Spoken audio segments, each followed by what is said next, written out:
Hello दोस्तों, स्वागत है आप सभी का इस वीडियो में जिसमें आज हम फिर एक नया चैप्टर स्टार्ट करने वाले हैं जिसका नाम है इनडिफिनिट इंटीग्रेशन। तो चलिए स्टार्ट करते हैं और सबसे पहले इसका इंट्रोडक्शन समझते हैं।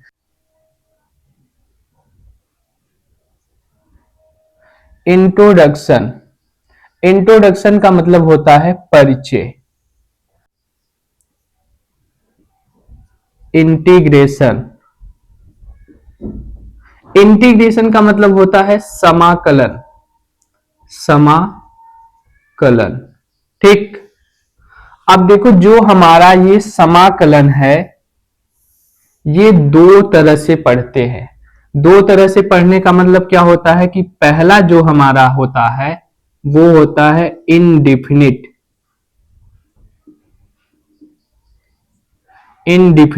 इंटीग्रेशन। इसका मतलब क्या होता है? अनिश्चित समाकलन। अनिश्चित समाकलन, अनिश्चित समाकलन, ठीक। पहला तो ये हो गया। दूसरा क्या होता है? दूसरा होता है डिफिनिट इंटीग्रेशन। डिफिनिट इंटीग्रेशन, इसका मतलब क्या होता है? इसका मतलब होता है निश्चित समाकलन। निश्चित समाकलन, ठीक। अब देखो, जब हम इंटीग्रेशन यानी कि समाकलन सीखते हैं तो दो तरह से सीखते हैं, इनडिफिनिट इंटीग्रेशन और डिफिनिट इंटीग्रेशन। और दोनों का मतलब क्या होता है? अनिश्चित समाकलन, निश्चित समाकलन, ठीक। अब सबसे पहले हम क्या पढ़ने वाले हैं? तो इनडिफिनिट इंटीग्रेशन पढ़ने वाले हैं, ठीक। अब देखो, एक पॉइंट और आपको याद होना चाहिए।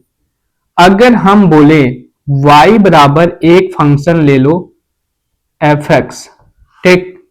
y बराबर हमने एक फंक्शन लिया और इस फंक्शन का हम क्या करेंगे? डिफरेंशिएट करेंगे।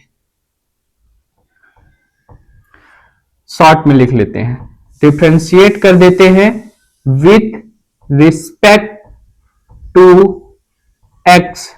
जैसे हम x के सापेक्ष इसका अवकलन करेंगे तो हमें मिलेगा dy अपान dx बराबर fx डैश में, ठीक। ऐसे मिल जाएगा।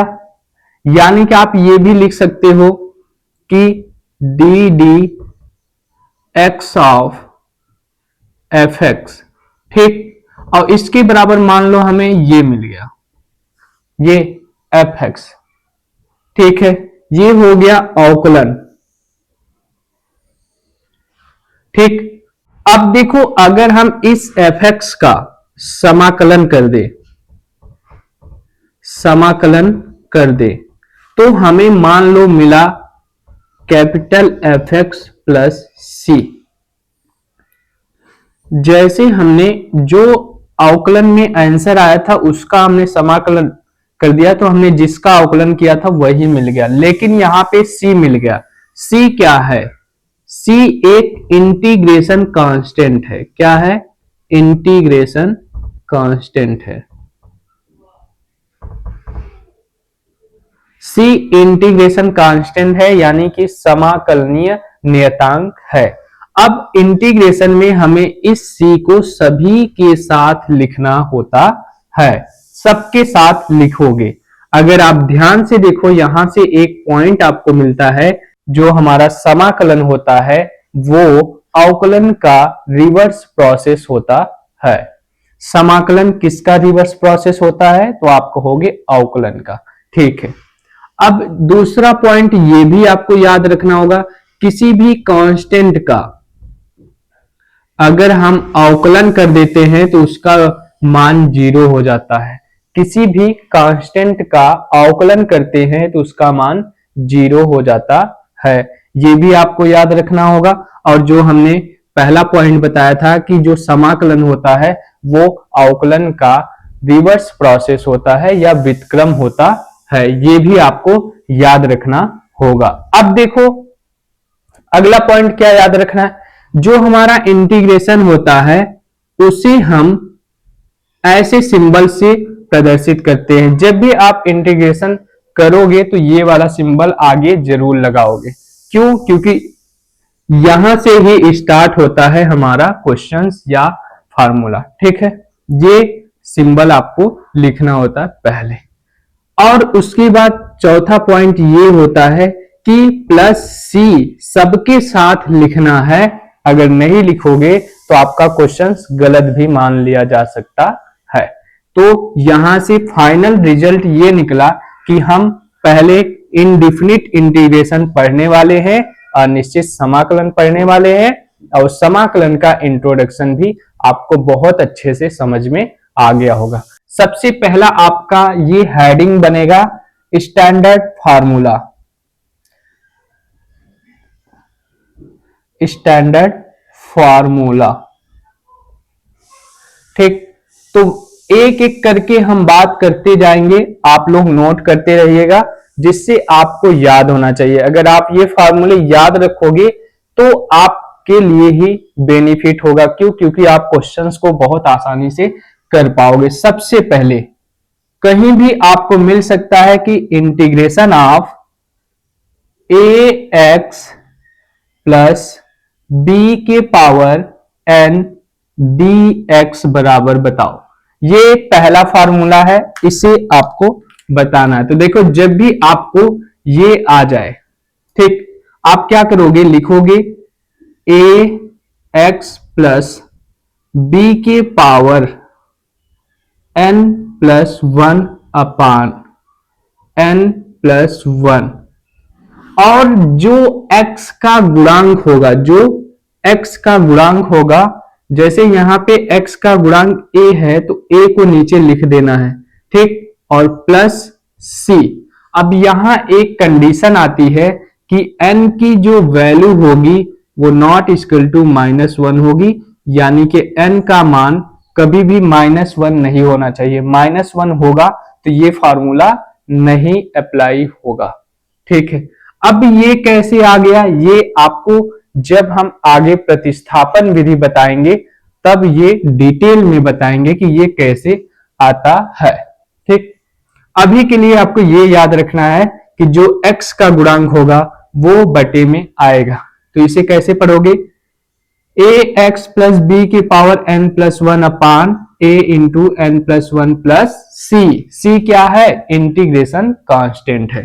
ठीक है, ये पहला फार्मूला था जो कि बहुत आसान था, आपको याद हो गया होगा। दूसरा formula integration of 1 upon a x plus b d x, इसके बराबर बताना है। अब देखो ये फार्मूला है 1 अपान एक्स का, इसे आप लिखोगे ln माड में ए एक्स प्लस बी प्लस सी। अभी ये गलत है, क्यों? क्योंकि x का गुणांक a है तो बटे में 1 अपान ए भी लिखना है, ये नहीं भूलोगे। अब ये सही है। अब देखो ध्यान से, जब भी आपको अगर 1 अपान एक्स दिखे और x के पावर -1 हो जाएगा, ऐसे भी लिख सकते हो। इसीलिए ये वाला फॉर्मूला पहला वाला जो लिखा है कि n बराबर -1 नहीं होना चाहिए, वो n यही तो है, ये -1 कर दोगे तो 1 अपान एक्स हो जाएगा, और 1 अपान एक्स का फॉर्मूला आपको पता है, तो ये फार्मूले का कोई वैल्यू नहीं होगा। इसीलिए -1 के अलावा कुछ भी होगा तो पहला फार्मूला अप्लाई होगा। अब देखो तीसरा क्या है, इंटीग्रेशन ऑफ e के पावर ए एक्स प्लस बी और डी एक्स। e के पावर x का फॉर्मूला है ये कैसे लिखोगे, तो आपको पता है x का गुणांक ये है तो 1 अपान ए e के पावर ए एक्स प्लस बी और प्लस सी, ये होता है फॉर्मूला। ठीक है, ये भी समझ में आ गया।